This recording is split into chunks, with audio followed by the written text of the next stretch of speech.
de hoy nos ha enseñado que es necesario estar preparados para el cambio. El cambio es movimiento, el movimiento es vida. La vida es la que nos empuja hacia la excelencia. La excelencia en salud al servicio de la comunidad. En el transcurso de 4 décadas, nos hemos consolidado como referente en la prestación de servicios de alta complejidad. Para alcanzar nuestras metas, sustentamos nuestro trabajo en 4 pilares: la excelencia en la atención, la docencia, la investigación e innovación y la responsabilidad social. Como institución hospitalaria, nuestra vocación primordial es satisfacer las necesidades de nuestros usuarios, bajo un modelo de atención humanizado, centrado en el paciente. Para hacer más eficiente nuestro compromiso, apostamos por una estrategia que nos permita atender a cada familia, desde cualquier lugar. Por eso implementamos una ruta que nos conduce por el camino de la investigación y la innovación en el campo de la ciencia médica. No le tememos a los retos que nos plantea el día a día en nuestra labor. Somos un hospital universitario, lo cual nos permite asegurar la continuidad de nuestra misión. Creemos en una formación académica humanizada, ética y científica, puesta al servicio de la comunidad. Estamos comprometidos con la responsabilidad social que tenemos con nuestro entorno inmediato. Por eso, desarrollamos diversos programas de atención para la población más vulnerable. Nuestra permanente búsqueda de la excelencia nos ha llevado a romper barreras en campos muy prometedores: la telemedicina y la atención a pacientes internacionales. Los tiempos cambian, el mundo se transforma. Estamos preparados para afrontar los nuevos retos. La innovación y la calidez humana hacen parte de nuestra existencia. Fundación Valle del Lili. Excelencia en salud, al servicio de la comunidad.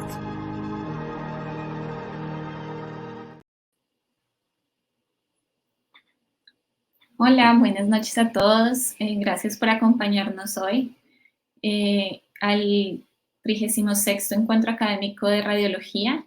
El día de hoy con la doctora Leslie Pérez les estará hablando de tumores hepáticos malignos en pediatría.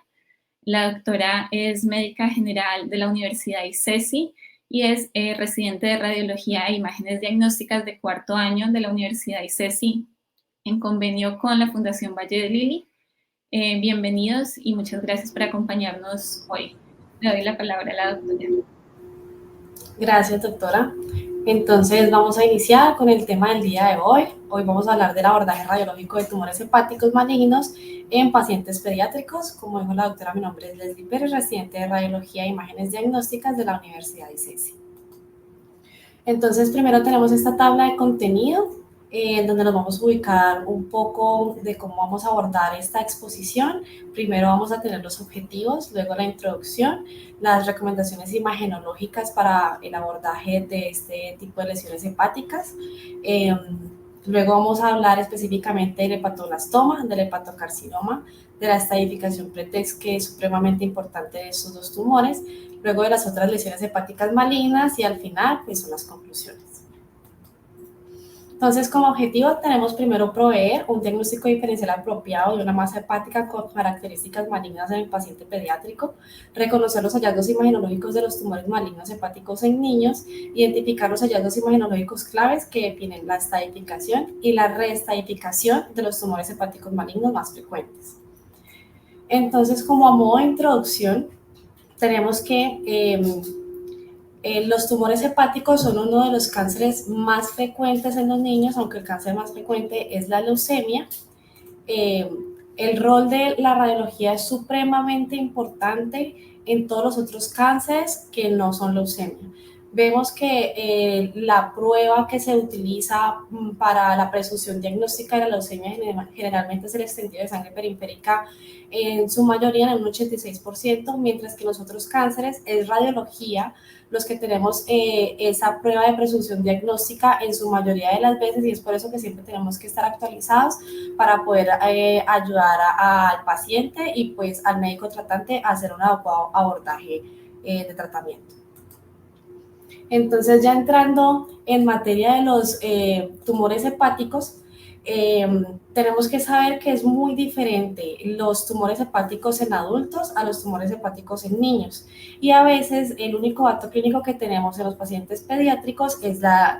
Pero la edad es un dato clínico súper importante a la hora de hacer el diagnóstico diferencial de los tumores hepáticos, porque hay unos tumores que son característicos de un grupo etario.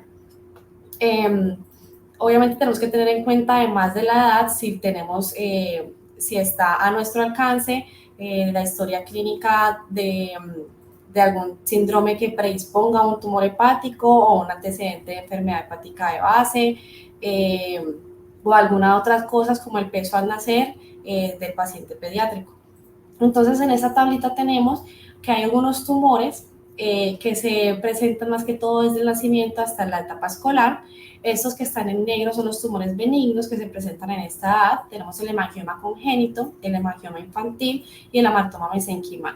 Pero hay que tener muy en cuenta que en este grupo etario también hay que pensar en el hepatoblastoma, que es el tumor hepático maligno más común. Y luego, desde la edad escolar hasta la adolescencia, tenemos los tumores hepáticos benignos que se presentan, que son la hiperplasia nodular focal y el adenoma, pero entre los malignos tenemos que tener en cuenta el hepatocarcinoma, que es el segundo más común, el sarcoma embrionario indiferenciado, el hemangiotelioma o el hemangiotelioma epitelioide.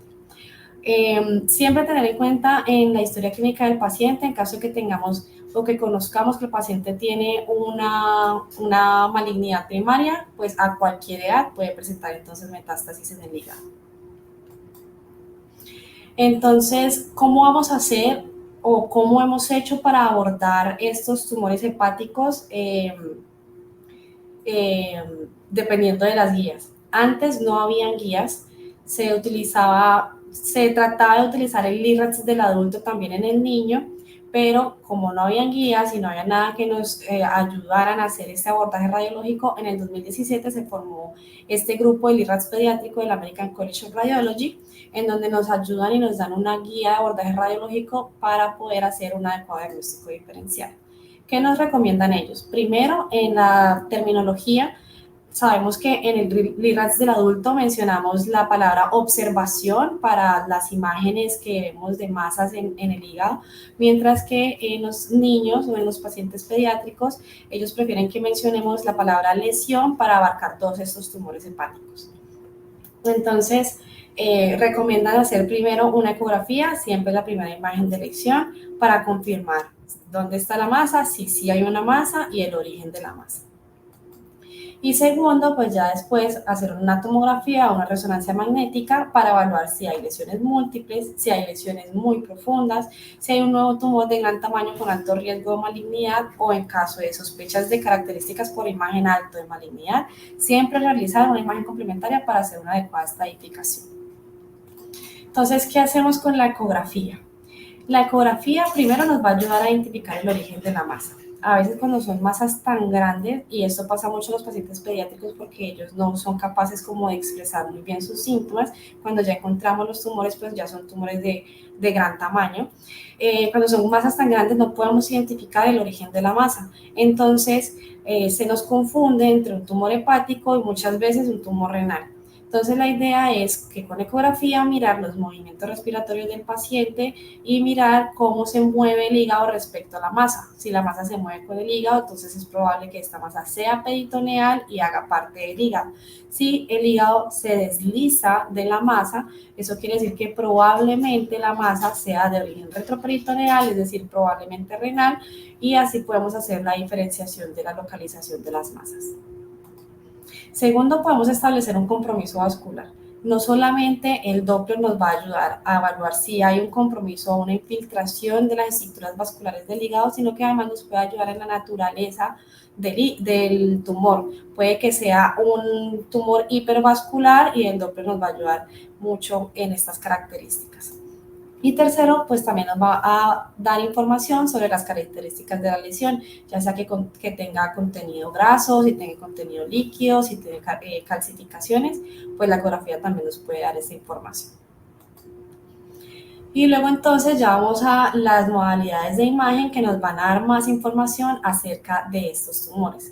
Entonces, ¿Cuál se prefiere? La resonancia magnética. ¿Por qué? Porque la resonancia magnética es multifase y además tiene una mejor resolución de tejido. Además, no nos olvidemos que la resonancia magnética no tiene radiación ionizante, entonces esto es algo muy positivo en los pacientes pediátricos. ¿Y qué es lo negativo? Pues que generalmente en los pacientes menores de 8 años vamos a necesitar una sedación y pues vamos a tener que someter al paciente a múltiples sedaciones en caso de que se quiera hacer una múltiple estadificación. Entonces, si tenemos limitación de tiempo, tener en cuenta que se debe realizar secuencias de valor diagnóstico.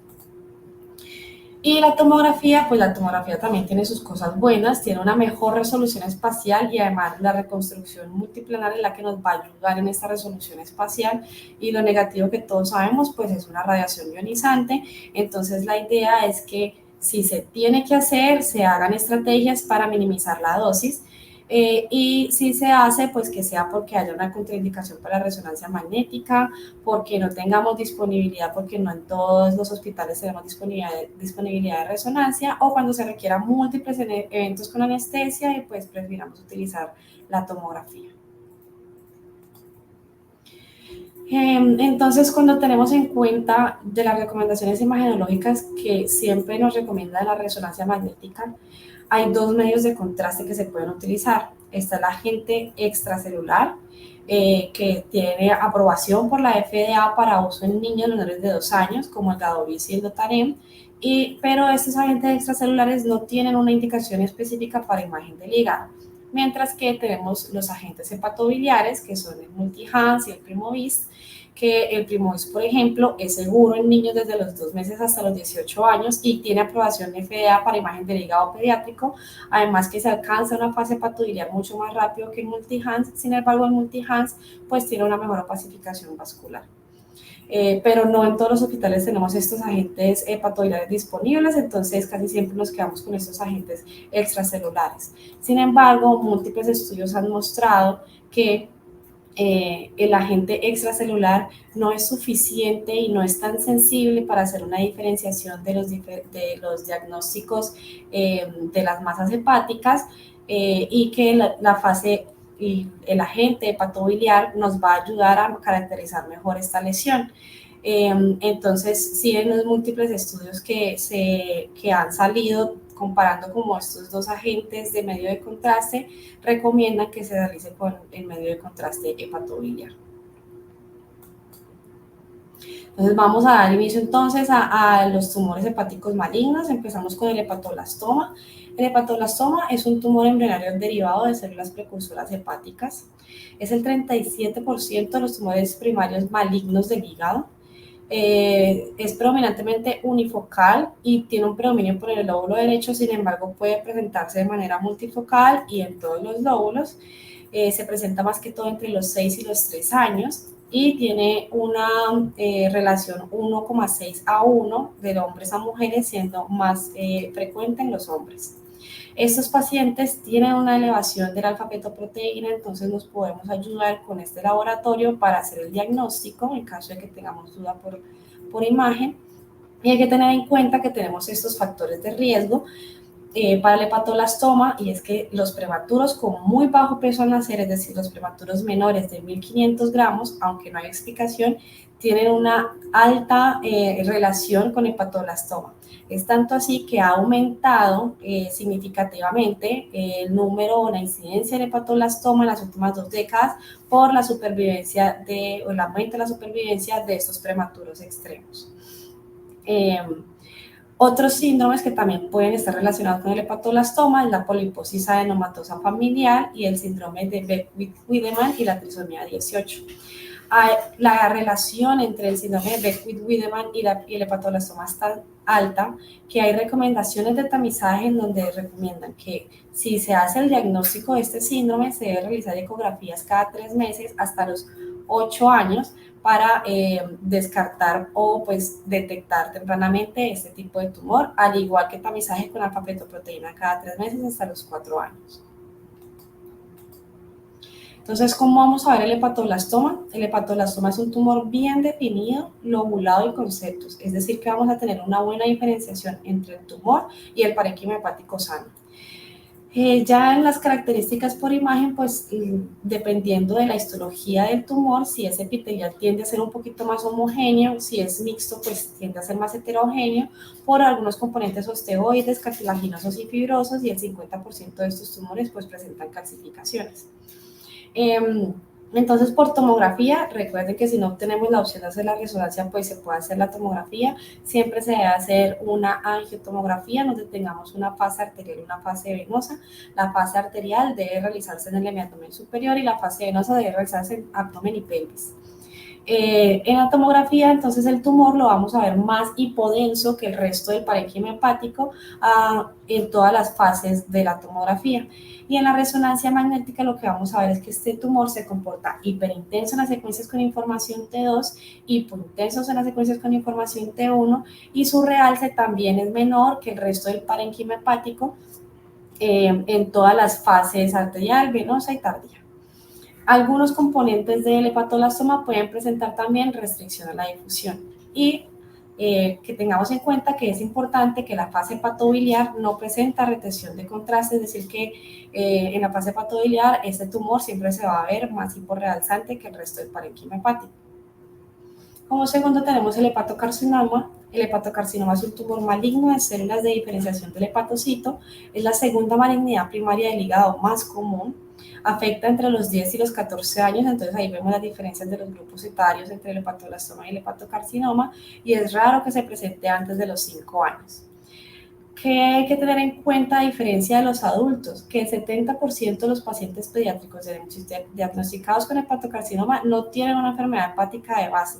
Otra cosa que tienen de diferencia el hepatocarcinoma en los pacientes pediátricos y los adultos es que el tratamiento es mucho más eficaz en los niños porque la quimio es mejor en los niños, entonces siempre se recomienda una neoadyuvancia para tratamiento de sus pacientes y además que aumenta la supervivencia de estos pacientes el hecho de que se puedan hacer resecciones y trasplantes hepáticos que en los pacientes adultos no se pueden realizar, a pesar de que tengan una enfermedad local avanzada, es decir, un tumor de mayor tamaño o que tenga multifocalidad.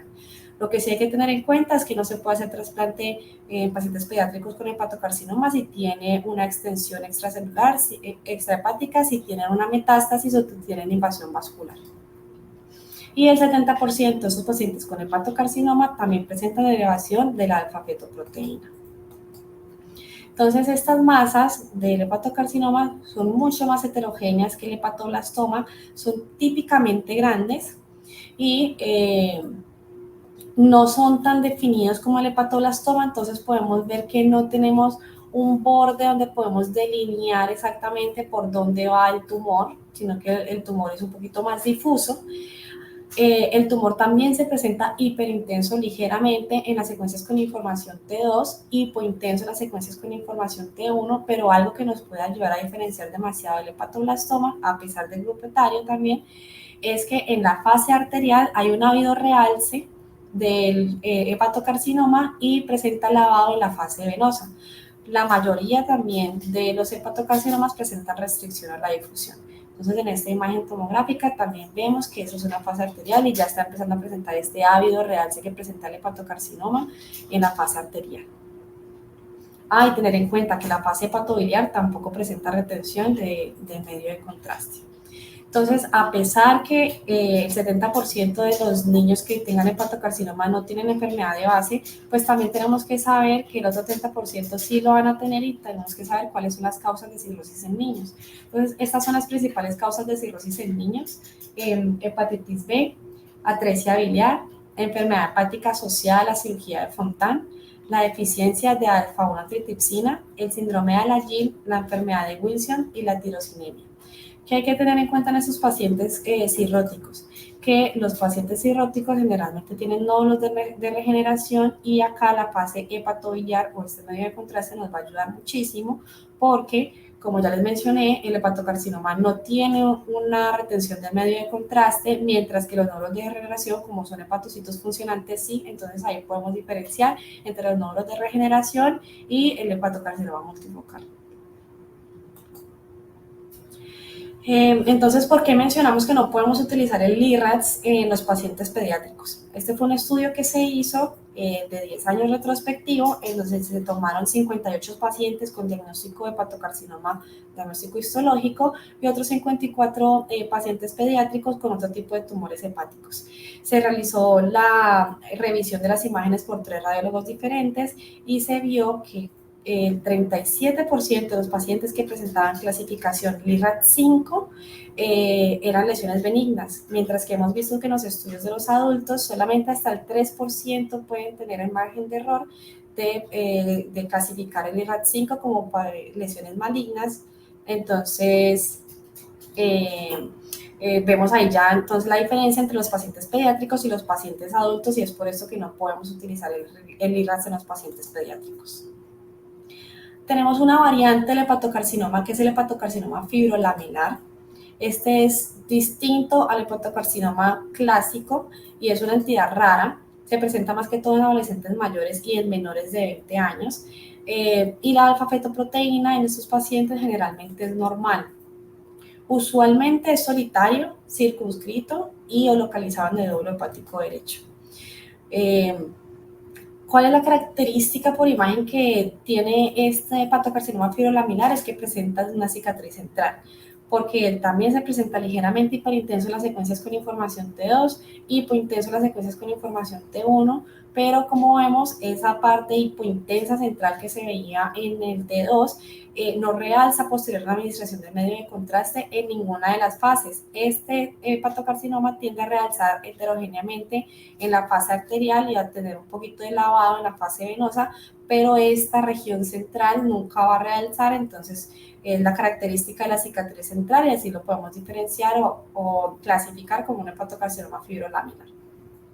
Entonces, ¿cómo se estadifican estos tumores? Esos tumores se estadifican con el PRETEX, que es un poderoso predictor de supervivencia general en niños con hepatoblastoma y hepatocarcinoma, también su variante.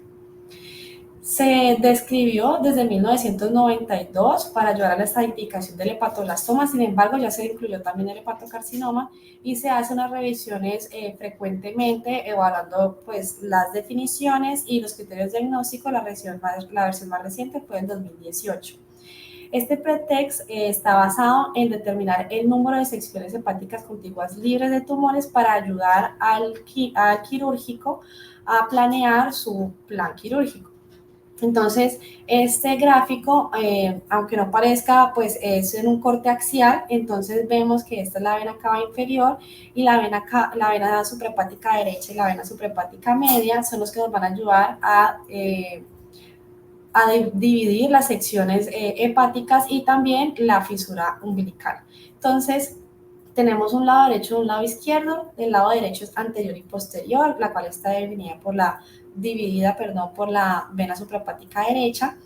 El lado izquierdo se define como medial y lateral. Entonces, el sector anterior derecho y el sector medial izquierdo está dividido por la vena suprahepática media, y la fisura umbilical entonces nos va a dividir las dos secciones izquierdas, que son medial y lateral. Entonces se divide de 1 a 4. El PRETEX 1 es cuando hay 3 secciones hepáticas contiguas que están libres de tumor. Es decir, que en el PRETEX 1 solamente podemos tener tumores que se localicen en la sección posterior derecha y en la sección lateral izquierda, porque de esta manera es que tenemos 3 secciones contiguas libres de tumor. Si a veces tenemos duda de si la otra sección está siendo infiltrada o ocupada por el tumor, lo que debemos hacer es ayudarnos con las estructuras vasculares. Entonces, por ejemplo, aquí tenemos ese tumor que es un tumor grande que está ocupando donde uno tiene conocimiento casi que el lóbulo hepático izquierdo. Sin embargo, vemos que la vena porta izquierda está rodeando esta lesión, es decir, que esa vena está separando las dos secciones izquierdas, la medial y la lateral, o sea que este tumor solamente está ubicado en la sección lateral izquierda. Entonces, siempre ubicarnos de las lesiones vasculares. ¿Qué pasa cuando estamos en unos niveles más arriba o más abajo que no podemos ubicarlo con la estructura vascular? En caso de que haya duda, siempre se debe colocar como si se estuviera infiltrando también en la otra sección para pues, poder abordarlo de esa manera en el tratamiento. El pretext 2 es cuando hay dos secciones hepáticas contiguas libres de tumor. Entonces, estos son todos los casos en donde se puede presentar un pretext 2, porque en este tipo de clasificación del pretext, generalmente el plan quirúrgico es realizar una lobectomía. Entonces, si se encuentra ubicando estas dos secciones, que es el lóbulo derecho, pues se puede hacer una lobectomía derecha, en este caso lobectomía izquierda. ¿Qué pasa con este que solamente está ocupando una sola sección? Pues como solamente está ocupando una sola sección, pero es de los segmentos mediales del hígado, pues igual se debe hacer lobectomía entera, entonces por eso es que se clasifica como un pretext 2. Sin embargo, tenemos este que es el lóbulo caudado, que no lo tenemos incluido como dentro de las divisiones de las secciones, y es porque el lóbulo caudado es un poquito especial. Si hay compromiso del lóbulo caudado, solo el lóbulo caudado se clasifica como pretext 2 porque se debe hacer igual lobectomía dependiendo de su localización. Se ha visto que si solamente se hace resección del lóbulo caudado, pues hay muchísimas complicaciones quirúrgicas, es por eso que se prefiere realizar la lobectomía.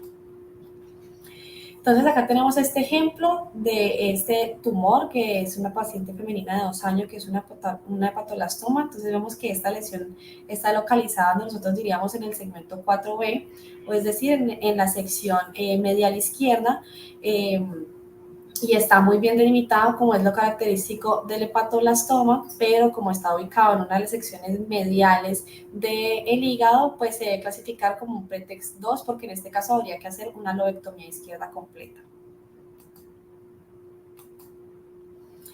El pretext 3 involucran 2 o 3 secciones con una sola sección contigua que está libre de tumor. Es decir, solamente tenemos una sección libre de tumor, como lo muestra en cada uno de los dibujitos. ¿Qué pasa con este tipo de lesiones? A veces estas lesiones son tan grandes, como lo es este caso de este paciente masculino de 15 meses que presentaba un hepatoblastoma, que no podemos diferenciar muy bien si está ocupando o no las secciones, y es por eso que siempre nos tenemos que basar con las estructuras vasculares para ayudarnos, porque estos tumores tan grandes tienden a comprimir el parénquima hepático sano y nos puede hacer confundir como una infiltración. Pero pues este paciente sí está presentando pues la infiltración de 3 secciones, y es por eso que se dejó como un pretext 3. Y el pretext 4 involucra todas las secciones, ya sea porque sean tumores multifocales o sea un solo tumor difuso infiltrativo, aunque es bastante raro que un tumor difuso pues ocupe también las 4 secciones, y por eso igual utilizar las secciones vasculares y las estructuras vasculares y los planos coronales para ayudarnos a hacer una buena diferenciación de las secciones. Entonces, este es un pretext 4, donde vemos esta paciente de 14 años con un hepatocarcinoma multifocal. Vemos que tiene múltiples lesiones en todo el parénquima hepático de distribución aleatoria, y pues ocupa todas las secciones, y es por eso que es un pretext 4. Además de la clasificación de las secciones de 1 a 4, el pretext también nos dice que tenemos que decir unos factores de anotación. Entre los factores de anotación, pues hay características de la lesión y algunos compromisos de otras estructuras, ya sean vasculares o otros tejidos. Entonces, por ejemplo, otros factores de anotación que tenemos es la B, que es compromiso de las venas suprahepáticas, la P, que es compromiso de la vena porta, la E, que es extensión extrahepática, la F, que se trata de la multifocalidad, la R por ruptura de tumor, la C por el compromiso del lóbulo caudado, la N por compromiso ganglionar o la M por metástasis. Entonces vamos a ver cada una de ellas.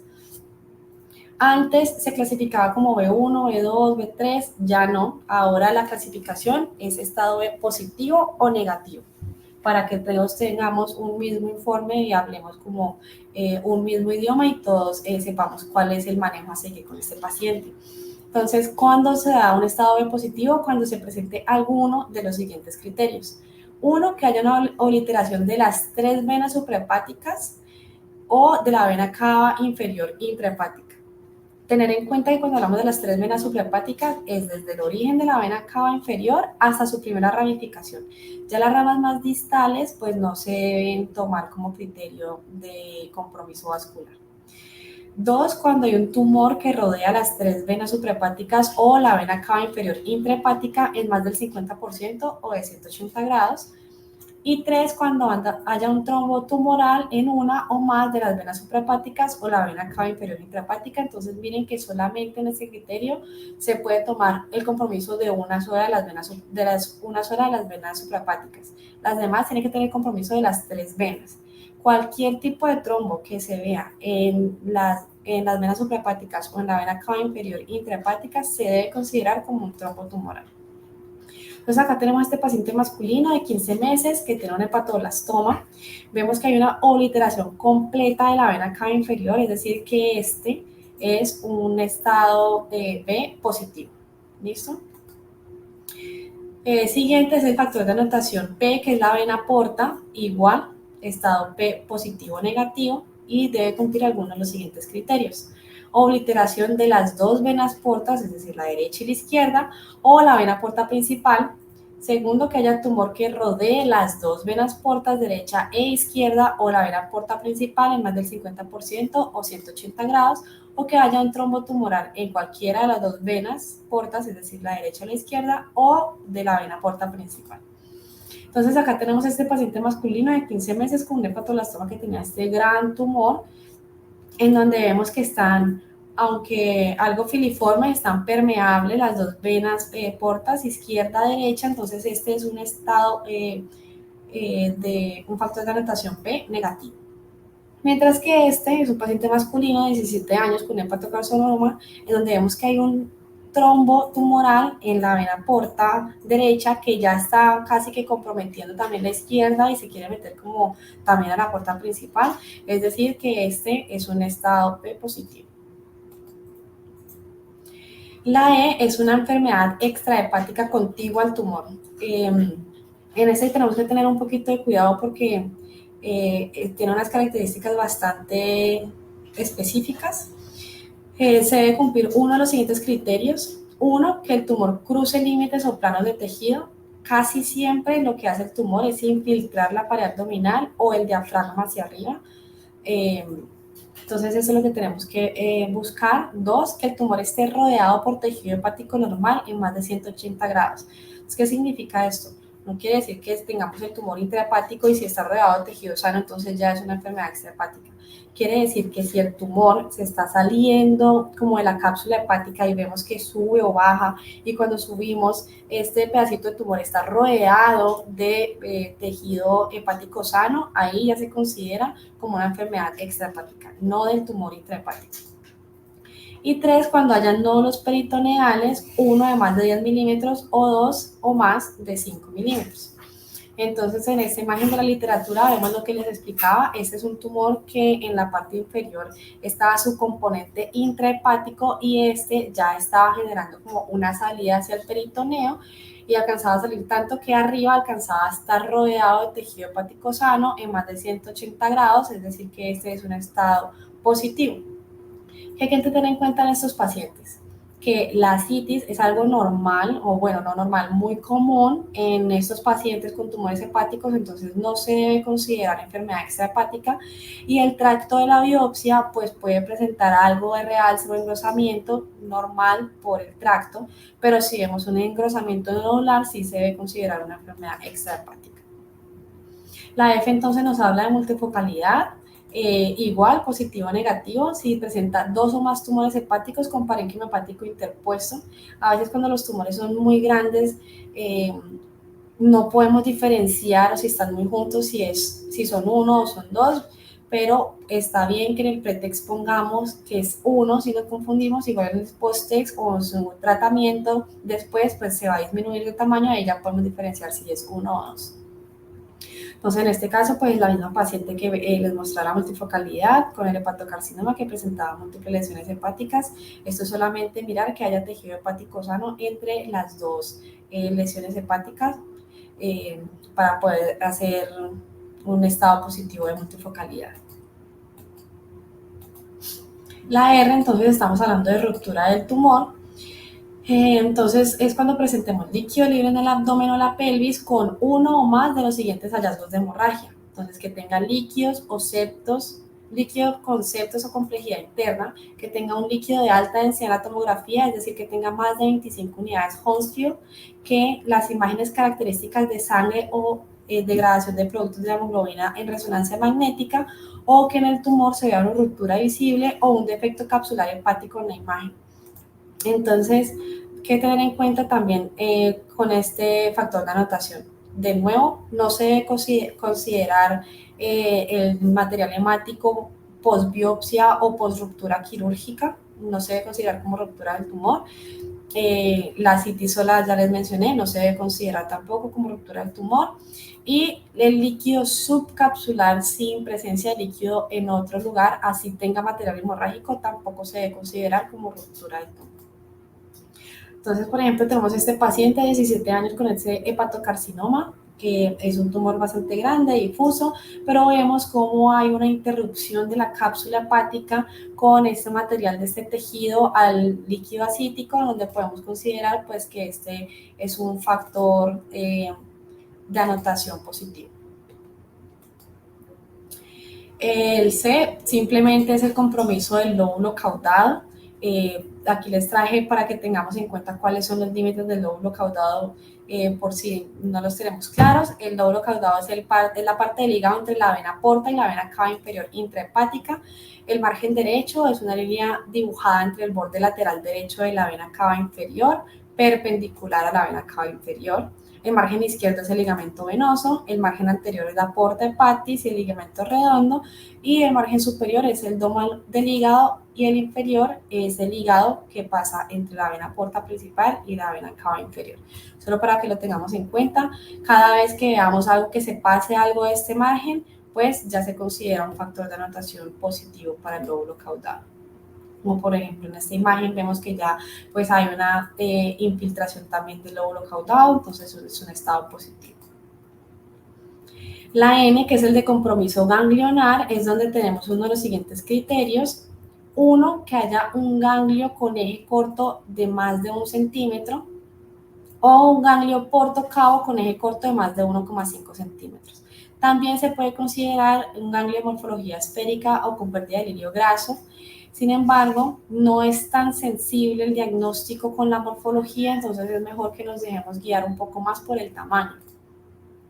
Entonces aquí tenemos en esta imagen este paciente de 17 años con este hepatocarcinoma, donde tenemos estas adenomegalías heterogéneas, esféricas, que claramente miden más de 1,5 centímetros, entonces este es un estado N positivo.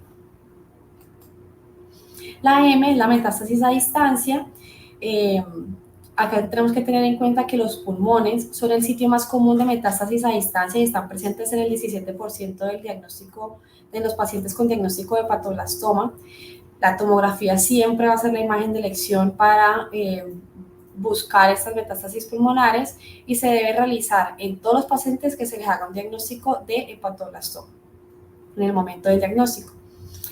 Esta tomografía se puede realizar sin anestesia, pero dada su importancia y pues como el paciente pediátrico generalmente además respira más rápido, se recomienda utilizar la anestesia.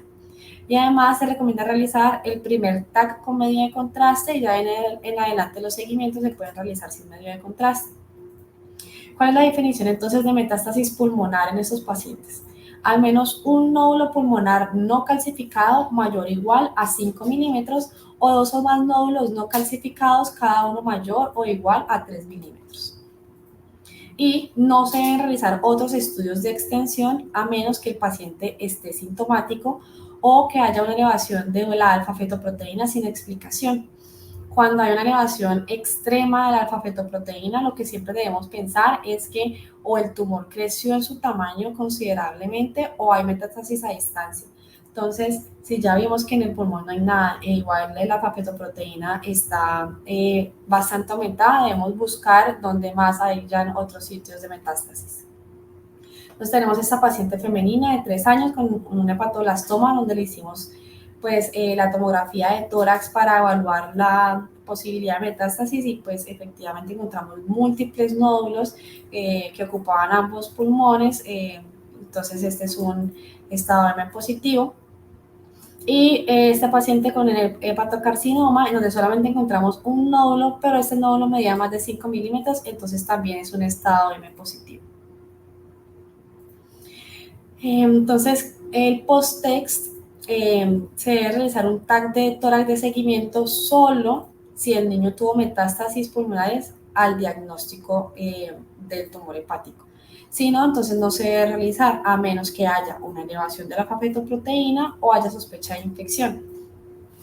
Entonces, se debe utilizar el grupo pretext y los factores de rotación pretext durante cada imagen, pero después del diagnóstico y más que todo después del inicio de la quimioterapia se refiere como post-text. Y después que el tumor haya sido resecado, pues los factores post-text no aplican, entonces no se debe realizar, solamente cuando tenga tratamiento con quimioterapia. Entonces el primero al diagnóstico es pretext y los siguientes entonces después del tratamiento va a ser post-text. Entonces ahorita seguimos con las otras lesiones malignas en donde no utilizamos esta clasificación o esta estadificación para que los tengamos en cuenta también en caso de que tengamos una lesión hepática de características malignas. Está el sarcoma embrionario indiferenciado. Este es un tumor agresivo de origen mesenquimal. Se da más que todos los pacientes entre los 6 a los 10 años con una alfa-fetoproteína normal. Esta es una entidad rara, básicamente. Es bastante heterogéneo, el 88% de sus componentes es líquido y tiene algunos focos de tejidos blandos.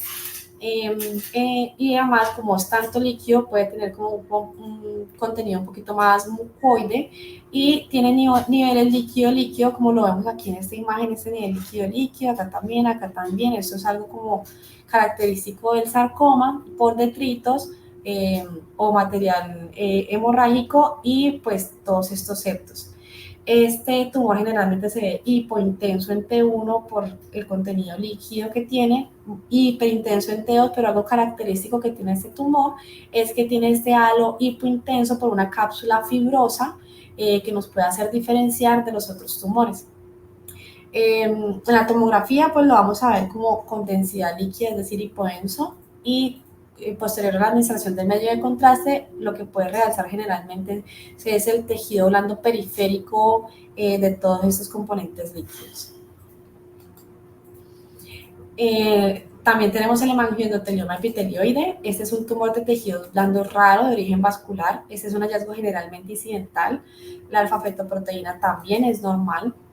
Puede presentarse de dos maneras, de forma multifocal, en donde generalmente presentan nódulos periféricos o puede presentarse como patrón difuso, como una masa confluente infiltrativa, y algo característico o que nos puede ayudar hacia el diagnóstico de esta imagen es que, como lo pueden ver, pues sí, es una masa infiltrativa, pero generalmente los otros tumores hacen un abombamiento de la cápsula, mientras que este tumor lo que hace es una retracción de la cápsula. Esta entidad pues igual también es bastante rara. Y tenemos el angiosarcoma. Este es un tumor maligno de origen vascular. Usualmente, pues como es de origen vascular, contiene focos hemorrágicos y es bastante heterogéneo, mucho más heterogéneo que las lesiones vasculares benignas, y así es como lo podemos ver o de pronto diferenciar, además de su tamaño, porque tienden a ser grandes. También lo podemos diferenciar de las lesiones vasculares benignas, es porque este es mucho más heterogéneo que las otras lesiones benignas. Y por último, pues la metástasis que nunca nos podemos olvidar.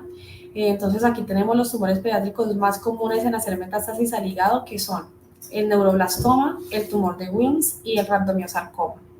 ¿Cómo se van a ver la metástasis? Pues generalmente se presentan como lesiones múltiples que se van a ver hipointensas en T1 e hiperintensas en T2. Obviamente la idea es siempre tener en cuenta la historia clínica y pues saber que hay que tenemos un primario ya, un maligno primario conocido, o en caso de que veamos un hígado que esté con muchísimas lesiones, digamos nodulares, entonces pensar en metástasis e ir a buscar entonces el primario en otro lado. Entonces aquí les hice esta tablita en donde podemos diferenciar, o como tiene unos toques diferenciadores entre uno y los otros. Por ejemplo, tenemos que en el hepatoblastoma va a ser muy hiperintenso en T2, hipointenso en T1 y en las fases posteriores a la administración del medio de contraste, pues no realza o realza poco, es decir, menos que el parénquima hepático. El hepatocarcinoma es un poquito menos hiperintenso en T2, es hipointenso en T1, pero en la fase arterial tiene este ávido realce, y en las fases tardías y en la hepatobiliar, pues no tiene retención del medio de contraste. El hepatocarcinoma fibrolamelar, siempre tener en cuenta la cicatriz central, que es su característica por imagen. El sarcoma embrionario indiferenciado, que puede verse muy similar al hepatoblastoma, excepto que este es mucho más heterogéneo y pues los niveles líquido-líquido es más componente líquido, pero también nos ayuda mucho este halo hipointenso en T2 por esa cápsula fibrótica que tiene. Y en la metástasis siempre guiarnos por la historia clínica y pues además por la multifocalidad. Además, tengo este gráfico para que tengamos en cuenta las masas hepáticas malignas dependiendo del grupo etario. Entonces está en el recién nacido hasta los 5 años con una alfa-fetoproteína positiva, pensar siempre en un hepatoblastoma, tener en cuenta que la alfa-fetoproteína al nacer está elevada y se empieza a normalizar a los 6 meses de vida. De los 6 a los 10 años podemos pensar en hepatoblastoma y en hepatocarcinoma, pero siempre tener en cuenta también el sarcoma embrionario indiferenciado, porque es un tumor bastante maligno, con una tasa de supervivencia bastante baja. Entre los 10 y los 14 años pensar en hepatocarcinoma, entre los 15 y los 20 en el hepatocarcinoma fibrolamelar o el hemangioendoterioma epitelioide, y en todas las edades siempre metástasis y el angiosarcoma. Entonces, como conclusiones, la edad es muy importante, como ya lo vimos en la evaluación de las lesiones hepáticas malignas, porque muchas lesiones ocurren en un grupo etario específico. También lo es la historia clínica y pues los marcadores tumorales, en específico la alfa-fetoproteína. Vimos también que el PETEX es un poderoso predictor de supervivencia general en niños con hepatoblastoma y hepatocarcinoma, y si se usa para la estadificación y planificación quirúrgica de manera regular, porque si no lo usamos, pues ya es más difícil para los clínicos. Y el grupo de radiología tiene un rol muy importante que va a guiar al diagnóstico, el tratamiento y a predecir el pronóstico del paciente. Esta es la bibliografía que no está incluida en las otras diapositivas. Muchas gracias.